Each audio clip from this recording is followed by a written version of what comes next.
Setelah KPU resmi melakukan pergantian dari kotak suara dan bilik suara berbahan aluminium menjadi berbahan kardus, rencananya KPU Kota Lubuk Linggau akan segera melakukan proses lelang barang bekas tersebut.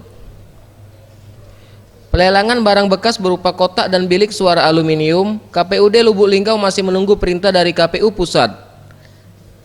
Untuk saat ini jumlah kotak suara dan bilik suara yang ada di kantor KPUD Lubuk Linggau tercatat sebanyak 400 buah.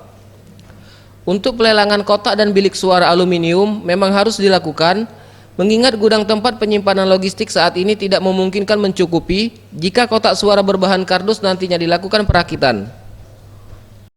Kotak aluminium itu insya Allah akan dilelang, tapi kita nunggu petunjuk lelangnya. Itu ada perintah lelang, biasanya lelang itu dari Lahat biasanya kan. Terkait proses lelang kotak suara dan bilik suara aluminium ini nantinya akan dilakukan di badan lelang yang berada di Kabupaten Lahat, dan selanjutnya dana hasil lelang akan langsung masuk ke kas negara. Tim Liputan Sriwijaya TV.